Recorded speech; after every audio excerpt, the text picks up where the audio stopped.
All right, Leviticus chapter 15, laws about bodily discharges. And the Lord spoke to Moses and Aaron, saying, Speak to the people of Israel and say to them, when any man has a discharge from his body, his discharge is unclean.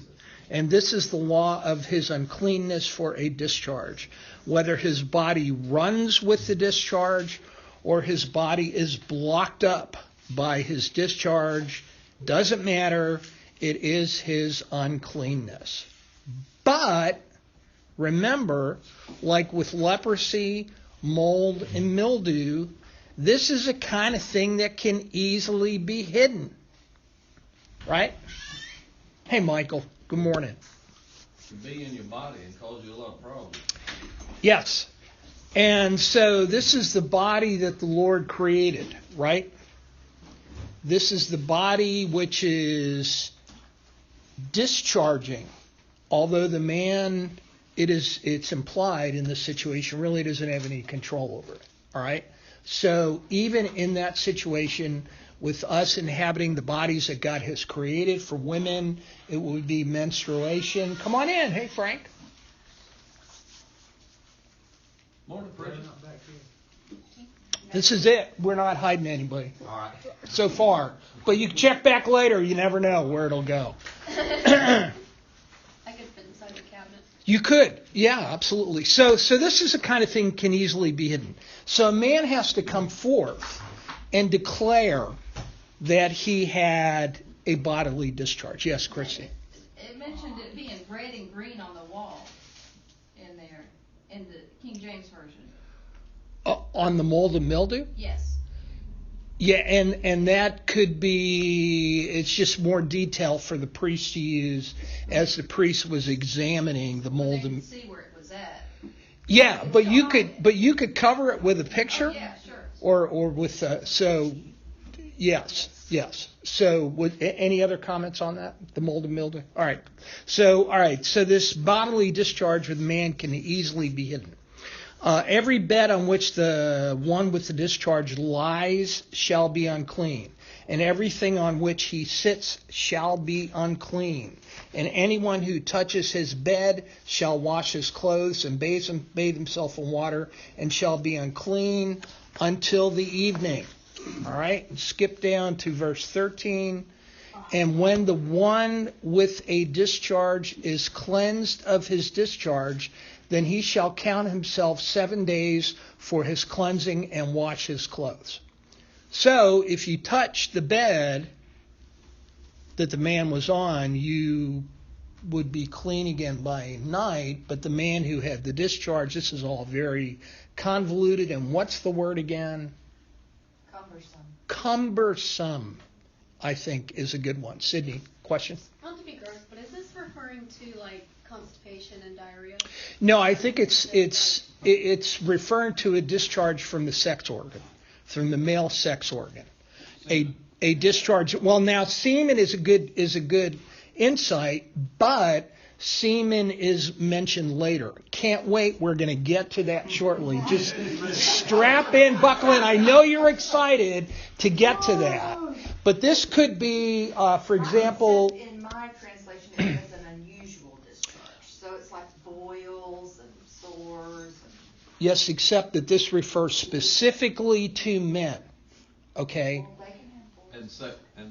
So the assumption, without getting into too much graphic detail, because thankfully we don't need to follow this guidance, all right? So we're not going to drill that deeply into it. But you got to stay home for how many days is it now? Right. You're unclean.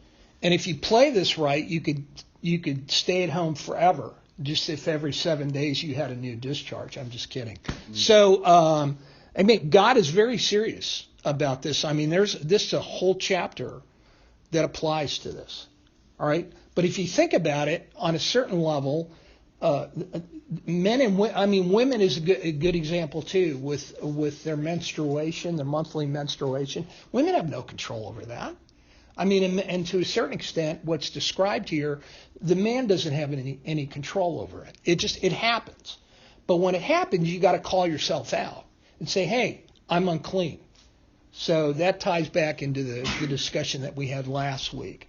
You know, the Israelites trying to cover these things up. The Yes. women during that time were not allowed in the temple during that time.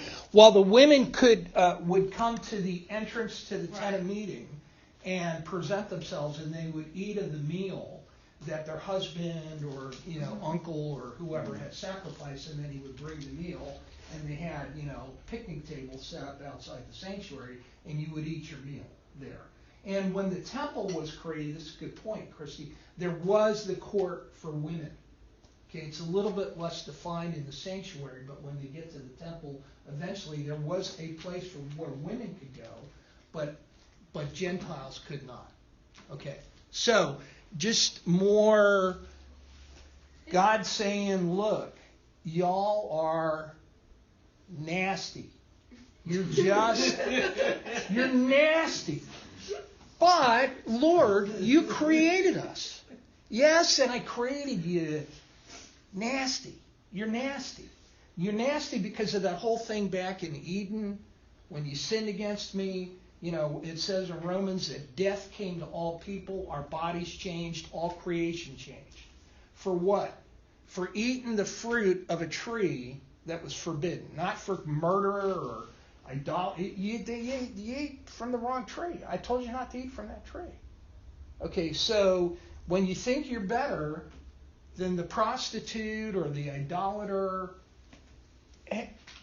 have you eaten any forbidden fruit? Because shortly in Leviticus, we're going to get to a place in Leviticus where it says, if you plant an orchard, you're not supposed to eat from the orchard for the first 5 years. 5 years! Well, it's going to be producing apples and oranges. Now, I eat an apple before the 5 years is up. That's the same as far as separating me from God as being an idolater, a prostitute, a murderer. Your sin separates us from God. Remember, this is what Leviticus is all about.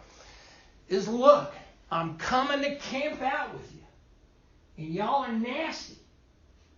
Okay? And I got these sacred objects set up here in the sanctuary because I'm making my own little God campsite here. And I'm trying to interface with you people, but you have given me nothing but trouble since we left Egypt. And even your ancestors, Jacob was a handful. Okay, he was a handful. Isaac, he was okay, even though he was in therapy after going camping with Dad for the rest of his life. All right, and Abraham was a handful too. Okay? Y'all, all of you. And then I left you for 400 years in Egypt to grow into a nation, and you all were idolaters. And so I come and do the miracles and the plagues and I'll lead you out. And immediately y'all started whining and pushing back and fighting me. So here we are at Leviticus, the holy furniture. And I'm not trying to be flippant, but if you think about it, am I missing something here? This is what's happened so far. God's trying to take these people and make them different from the other nations all around them. And what are they? They're the same as all the other nations in their hearts. And God is saying, you gotta understand that you're nasty, and you gotta take it seriously. And this is the system that I'm setting up to protect you from me. Because remember when Moses was up on the mountain, and he hadn't even come down yet and saw that goofy little calf that his brother Aaron had made out of molten metal, and just the reminders about that. Don't make an idol out of molten metal. Oh, yes, Lord. The shame just overwhelms the Israelites at that point. And what was God saying to Moses before he'd even come down from it? Hey, step aside. Just step aside. You stand right there because I'm going to make you into a nation. I'm going to kill all these people. All of them.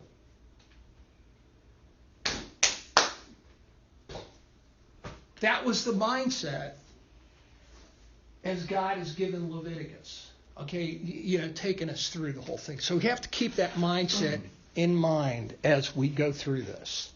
Any discussion on that? It reminds me of how, we want to be saved from the flames of hell, right? good thing, but there's more to it than that, right? So it's like the children of Israel, when they were in Egypt, they just, okay, Lord, we just want you to stop the beatings. Now here you got all these requirements, now you want us to be holy. Look, all we wanted to do was to be able to eat every day with our families without having to make all this straw. All these bricks out of straw.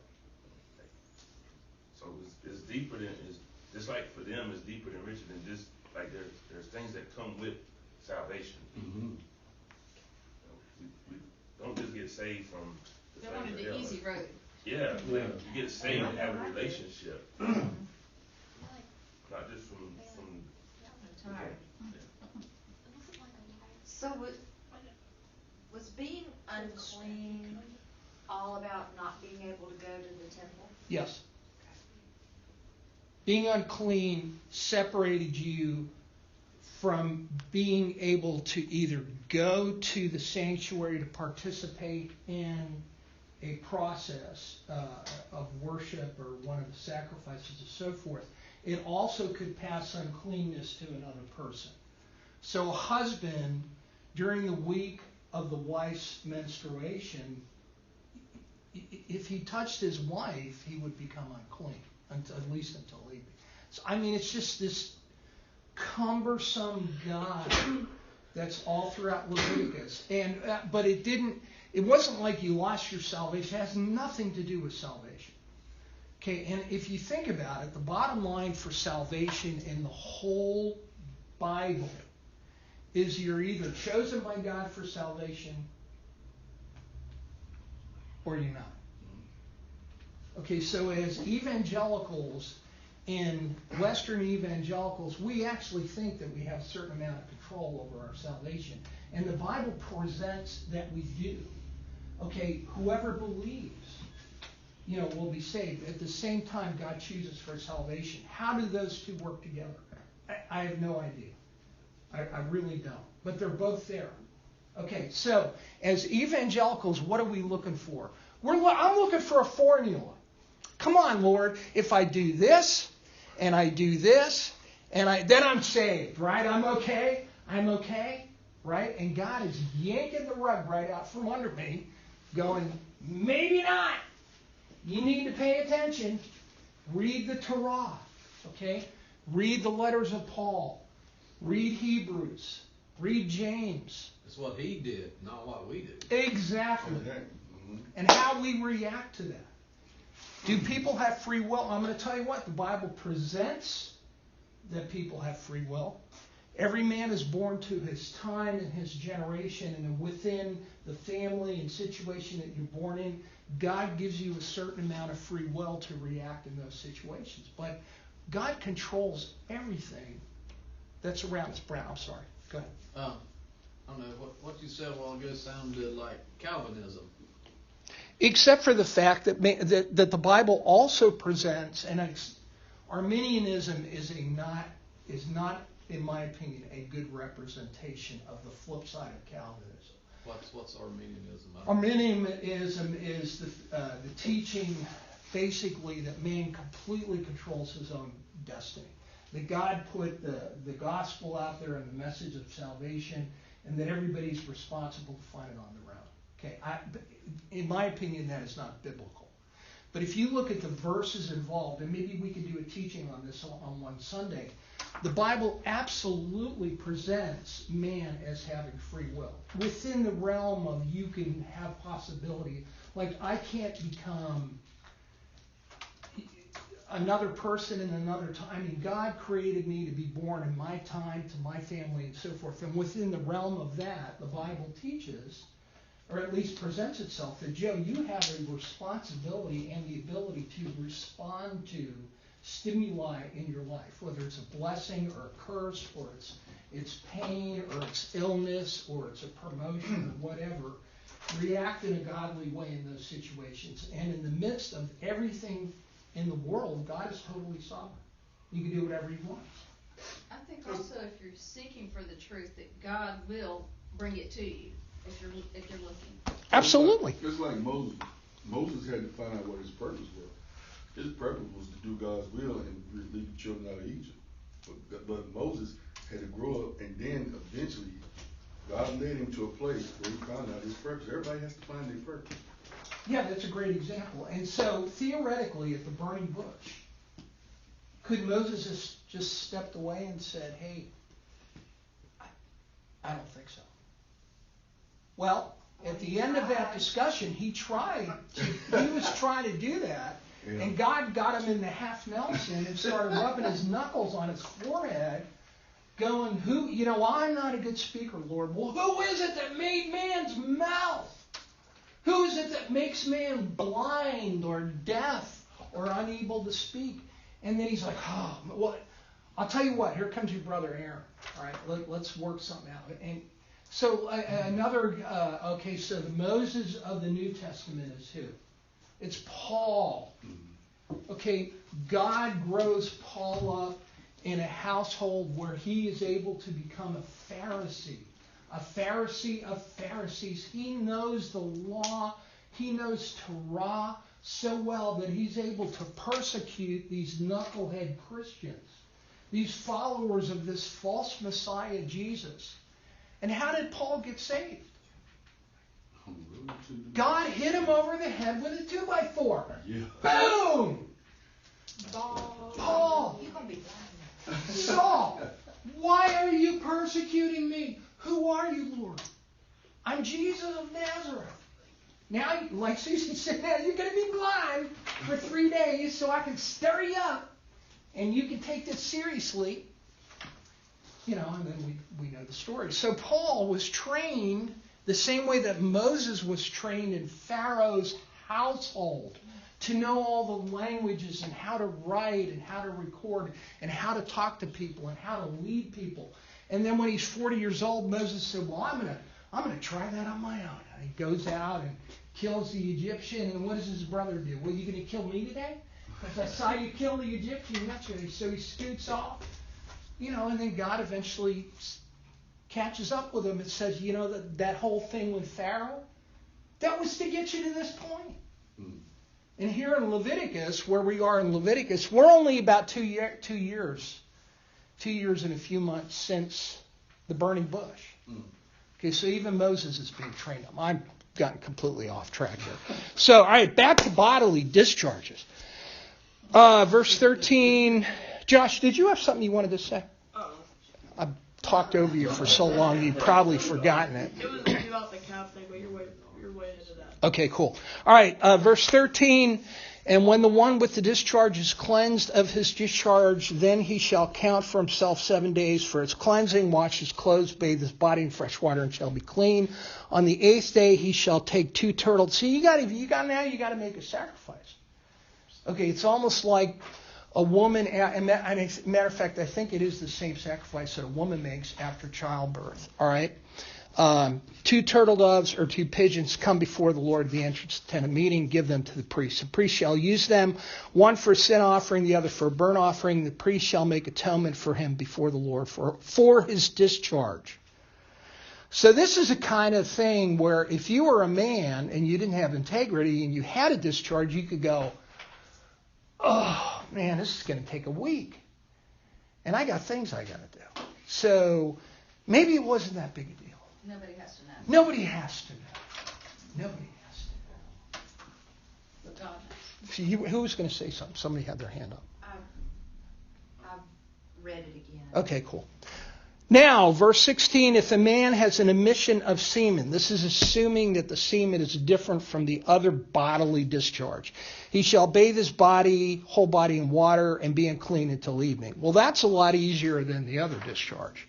So maybe it was a semen discharge and not the weird kind of discharge, right?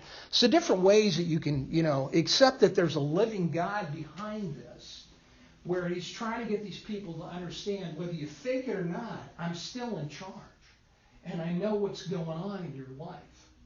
All right, so you might want to have integrity before me and before the priests and come forward and deal with these things as they come up.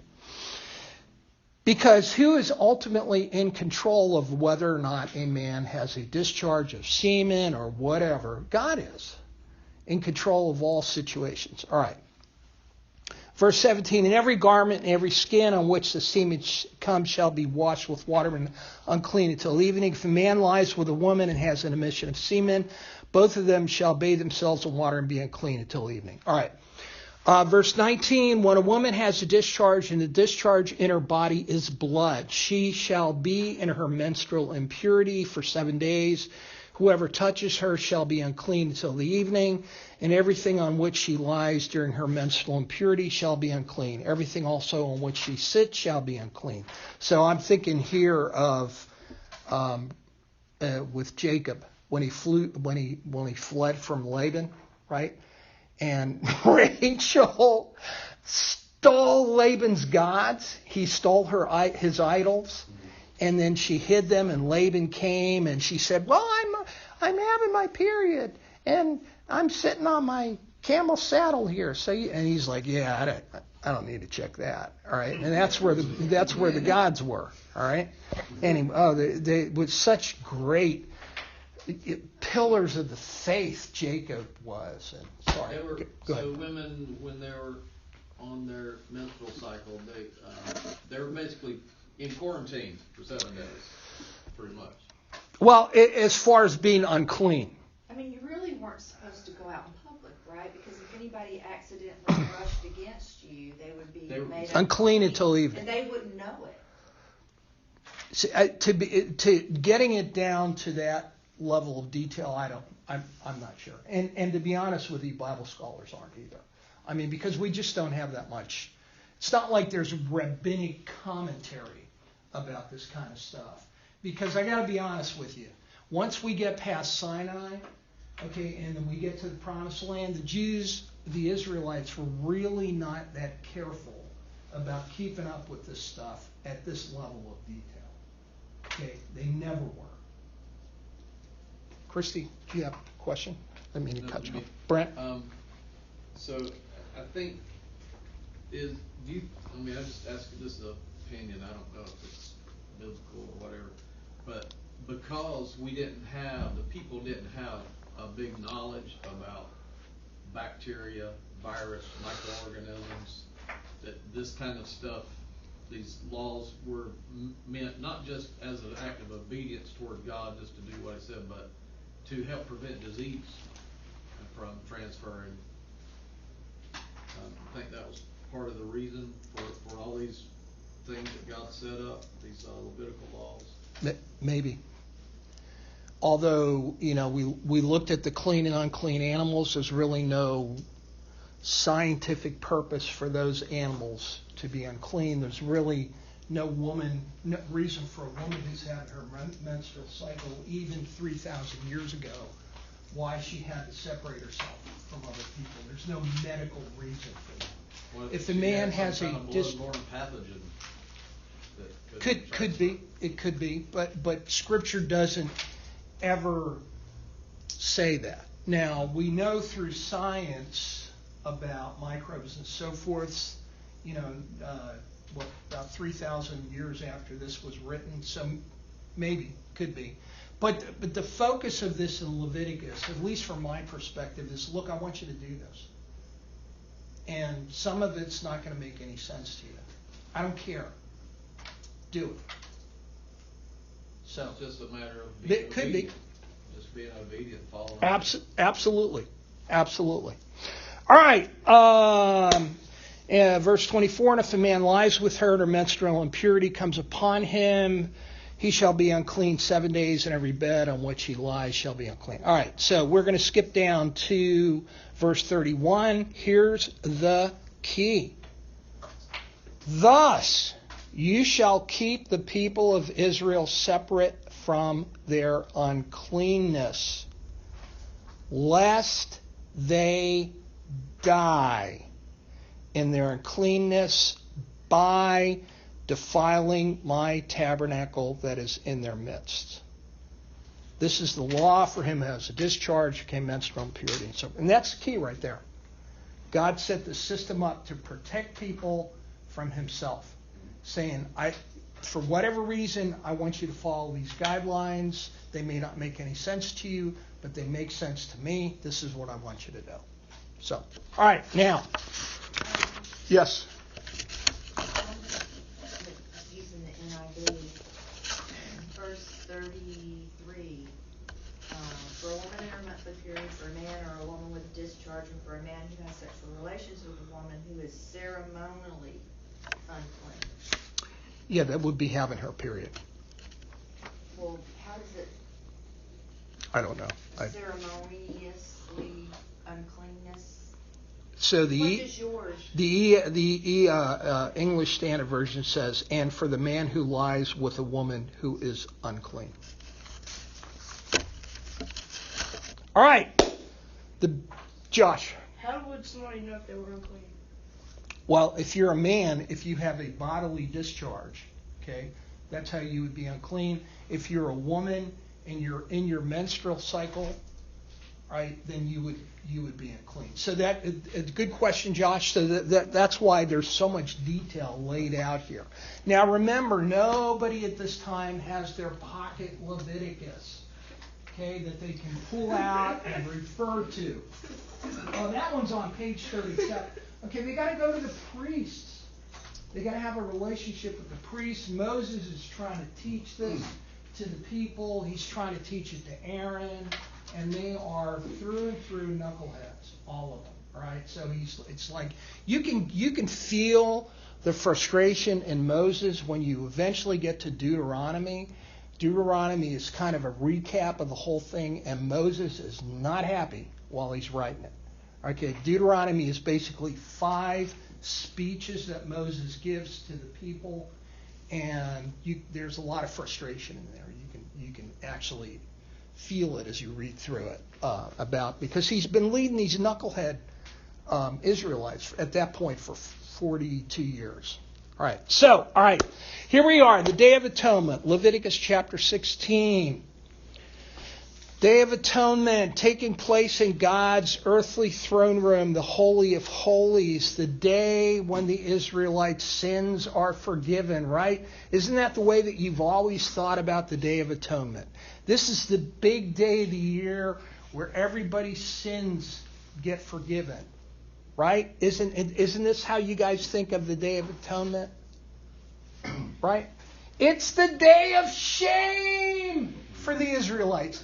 This is the ultimate shame for you Israelites.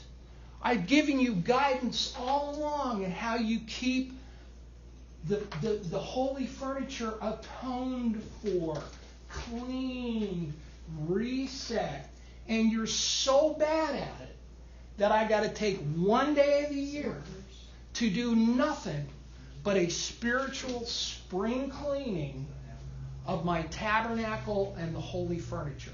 This is the spiritual spring cleaning Day of Atonement. 90% of what happens on the Day of Atonement is making the furniture clean, the tabernacle clean, making sure the priest is clean so that he can handle the holy furniture. There's not even really a sacrifice about the people's sins. So we'll get into it here. All right. New Testament, all right. So focuses on impurity, uncleanness, not blatant willful sin. It's decontamination of sacred space, an overall spiritual reset back to Leviticus 8 when the furniture was first put in place, a spiritual wiping down of the 2-year-old in his high chair. Now, the New Testament commentary on the Day of Atonement is Hebrews 9:6. You don't have to turn there. I'll read it to you. These preparations, which was the building of the tabernacle and the holy furniture, having thus been done, the priests go regularly into the first section performing their ritual duties. But into the second, only the high priest goes, but he once a year, and not without taking blood, which he offers for himself. And here it is. Offers for himself and for the unintentional sins of the people. What? Okay, this is the writer of Hebrews. This is what the writer of Hebrews is saying about the Day of Atonement, which he offers for himself, the priest, and for the unintentional sins of the people. According to this arrangement, gifts and sacrifices are offered that cannot perfect the conscience of the worshiper, but deal only with food and drink and various washings, regulations for the body imposed until the time of Reformation. Well, these are regulations of the body that we were just talking about with the bodily discharges, right? You got to wash and clean and bring a turtle dove and the whole thing. So the writer of Hebrews is saying, in the Day of Atonement, it wasn't even really, and going back to Leviticus, Leviticus is really not designed for somebody who goes out, kills their neighbor, hides it, and then thinks he's going to be able to bring a sacrifice and get right with God. It doesn't work like that. Okay, Leviticus is designed for people who want to obey the law, people who are willingly obeying, and Hebrews confirms it. Not without taking blood which he offers for himself and for the unintentional sins of the people. All right, now think about this. According to this arrangement, gifts and sacrifices are offered that cannot perfect the conscience of the worshiper. So that is one of the key ways that it's different in the time of the church, because our consciences, through the sacrifice of Jesus Christ, are clear. Look, you committed these sins. Oh, they're forgiven. But in Levitical guidance in the time of Israel at Sinai, it wasn't designed to clear your conscience. It was designed to keep the sanctuary and the furniture clean before God, so that God would not hit you over the head with a 2x4 because you didn't step up about that mold in your house or about your bodily discharge or whatever. All right, so verse 1 of Leviticus 16. The Lord spoke to Moses after the death of the two sons of Aaron when they drew near before the Lord and died. Okay, Nadab and Abihu, the fire shooting out because they offered strange fire. And the Lord said to Moses, tell Aaron your brother not to come at any time into the holy place inside the veil before the mercy seat, the atoning lid, purging lid that is on the ark, so that he may not die. So he's saying, look, Aaron, you go into the Holy of Holies one time a year. That's on the Day of Atonement. All right? For I will appear, visible appearance might happen on the Day of Atonement in the cloud over the mercy seat. And remember, the cloud over the mercy seat, the cloud comes from the incense, which is being offered on the altar of incense, which is right in front of the veil, which separates it. All right, the Holy of Holies is God's earthly throne room. He sits on the wings of the cherubim, and the ark is his footstool. But in this way, Aaron shall come into the holy place. Instructions. All right, so here it is. Start off with a bull from the herd for a sin offering and a ram for a burnt offering. He shall put on the holy linen coat and shall have the linen undergarments on his body, and he shall tie the linen sash around his waist, wear the linen turban. These are the holy garments. He shall bathe his body in water, put them on, and he shall take from the congregation of the people of Israel 2 male goats for a sin offering and 1 ram for a burnt offering. Verse 6, Aaron shall offer the bull as a sin offering for himself and shall make atonement for himself and for his house.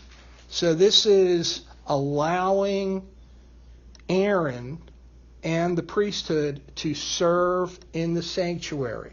Okay, that's what that bull as a sin offering is for, to make sure he's clean.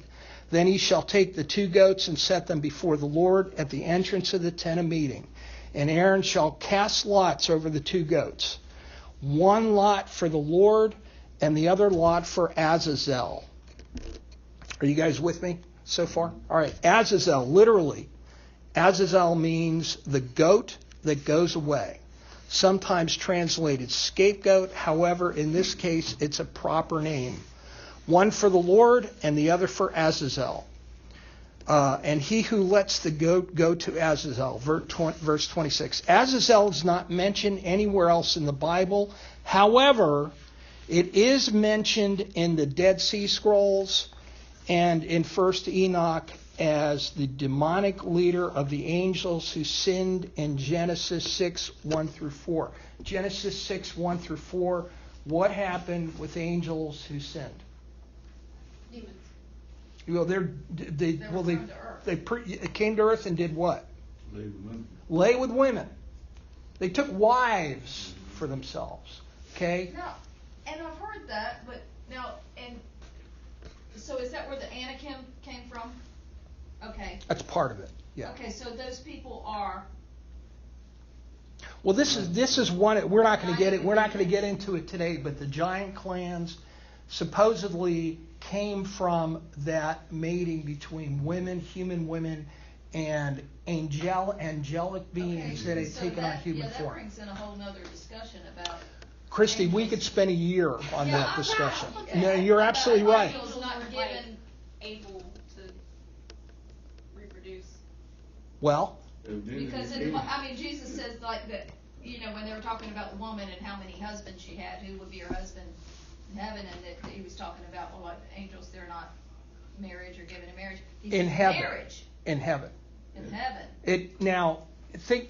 I'm not saying this, but it doesn't say they can't have sex. It says they're not given and taken in marriage. Right. Okay, Yeah, so- not marriage, but right. Let me give you an example. So the Lord showed up and met with Abraham at the Yeah, that's what I was with the two angels in Yeah. tow. Where were the two angels headed? doing a lot. They were going to Sodom. Sodom. They were going to Sodom. Sodom, They were going right? in Sodom. When they walked into Sodom, the men that were in Sodom looked at the two And they desired them. and they were trying desired to have sex Right. with them. Right. Could the angels have had sex at that point? I don't know. Scripture is silent on that. But the Genesis 6 passage is, and not all Christians believe this. There are Christians who believe that was not angelic beings cohabiting with women, that they were speaking to the sons of Israel. This is not 100%. So all I'm saying, I want to tie this into Azazel. Okay, Azazel, which is mentioned in Leviticus, is also mentioned in the first book of Enoch. Now, first book of Enoch is not canonical. It's not part of the Bible. But it was certainly read by a lot of Jews. Yeah. As a matter of fact, Peter quoted from it, and Jude quotes from the book of Enoch. Doesn't mean it's canonical, doesn't mean it's the Word of God, but it's a piece of Jewish literature that was floating around out there.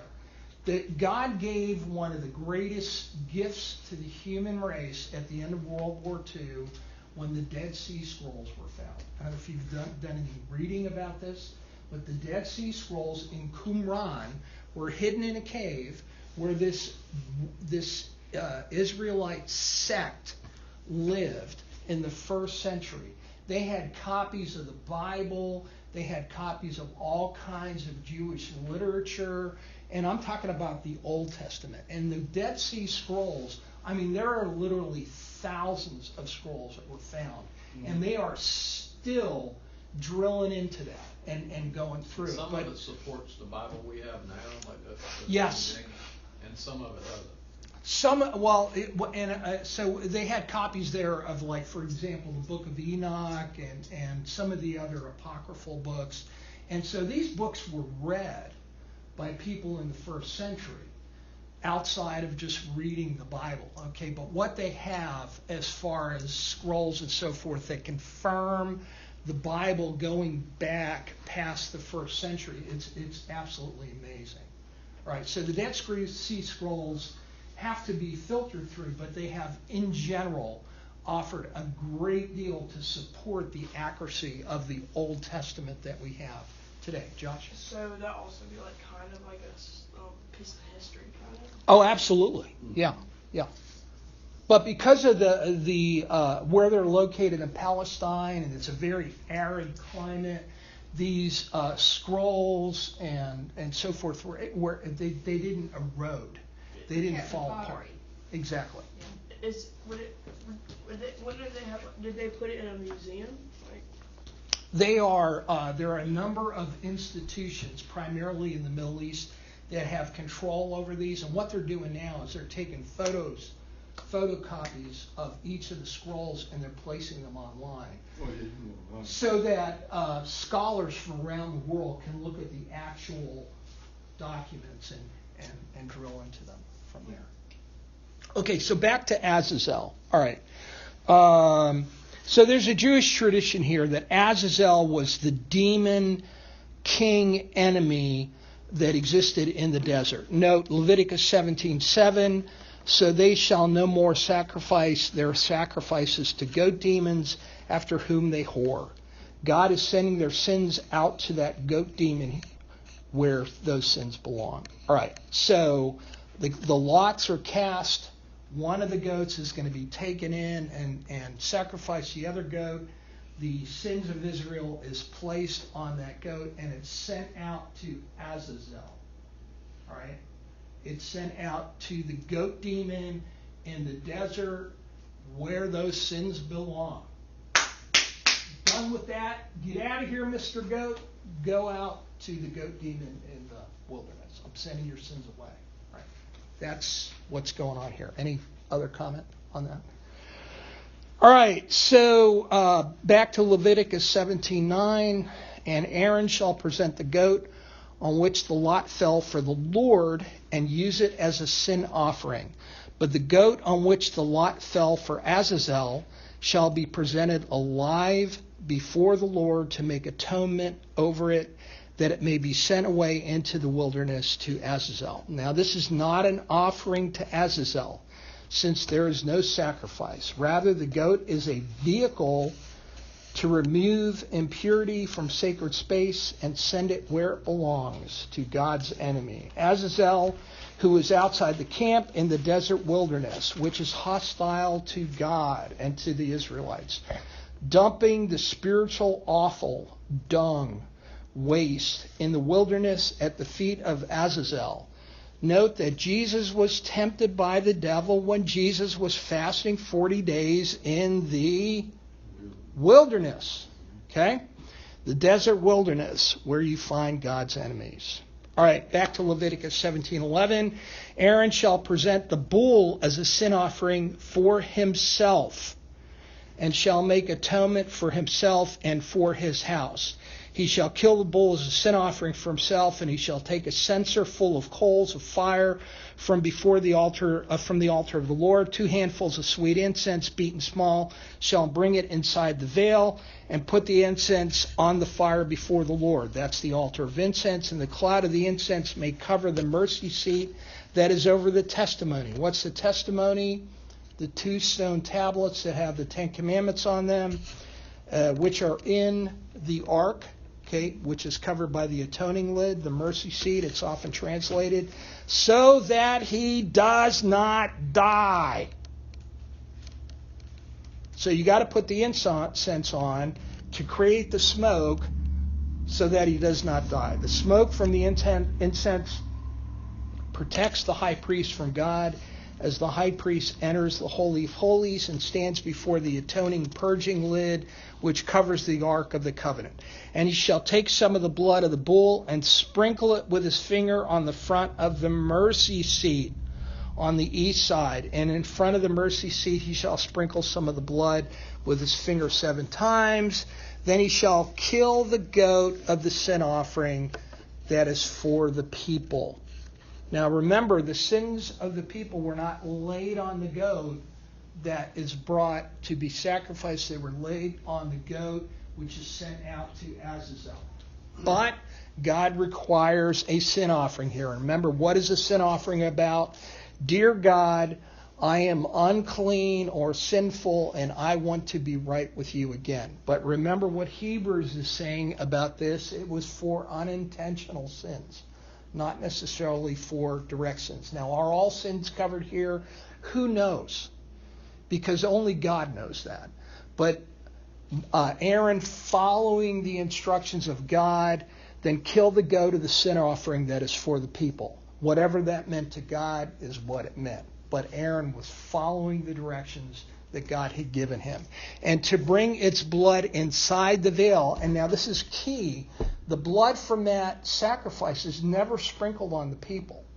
It's only sprinkled on the ark, right, and the other furniture. And bring its blood inside the veil, and do with its blood as he did with the blood of the bull, sprinkling it over the mercy seat, the atoning lid, and in front of the mercy seat. Thus he shall make atonement for the holy place. The atonement is made not for the people of Israel, but the atonement is made for the holy place, because of the uncleanness, the nastiness of the people of Israel, and because of their transgressions, all their sins. The holy place is decontaminated by this process. And so shall he do for the tent of meeting, which dwells with them in the midst of their uncleanness. No one may be in the tent of meeting from the time he enters to make atonement from the holy place until he comes out and has made atonement for himself, for his house, for all the assembly of Israel. Then he shall go out to the altar that is before the Lord, make atonement for the altar. And he shall take some of the blood of the bull, some of the blood of the goat, and put it on the horns of the altar all around. And he shall sprinkle some of the blood on it with his finger 7 times, cleanse it, consecrate it from the uncleanness of the people of Israel. It's repeated over and over and over again. I got to put some blood on the altar because y'all are nasty.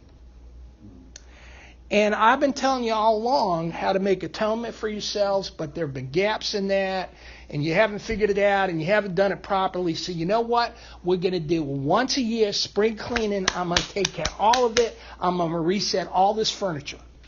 And along with that, we're going to send your sins out into the wilderness. All right? Day of Atonement shames Israel.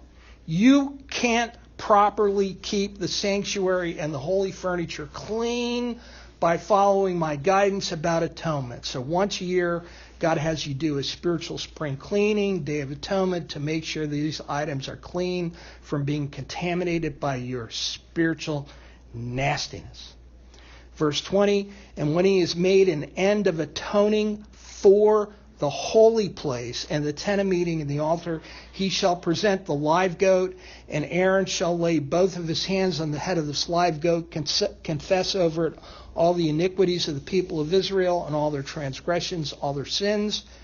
This is not done with the goat of the sin offering, and he shall put them, Israel's sins, on the head of the goat, send it away into the wilderness by the hand of a man who is ready to do that. The goat shall bear all their iniquities on itself to a remote area, and he shall let the goat go free in the wilderness. That impurity and uncleanness is removed from the sacred space, not an offering to Azazel. Since the goat is not killed, the goat is a vehicle to remove uncleanness away from sacred space. Any thoughts, comments so far? I wonder how you got that job. Oh, that's a great question. All right, and we are going to have to end there because we are out of time. But we will finish up. A lot more to talk about with the Day of Atonement. In the scriptures where, maybe it was, I made it up, where they tied a rope around the priest's ankle of bells. Oh, yeah, we had Well, to do that. as far as tying a rope around the ankle of the priest, I don't know if they actually ever did that, but there are bells on the high priest's robe, so that as he walks. Where is Yeah, it? but there is something. The in bell there. part? I do. We already There is covered something that. in there about tying a What? I'm rope sorry? around the I priest do as he remember goes reading in. something. He's unclean that day beginning. Yeah, we talked about it when Yeah, the we talked priestly about it. garments were made. Yeah, we talked about it. I don't know. I don't think I was there for that, but I remember like reading about it, a few years ago. All right.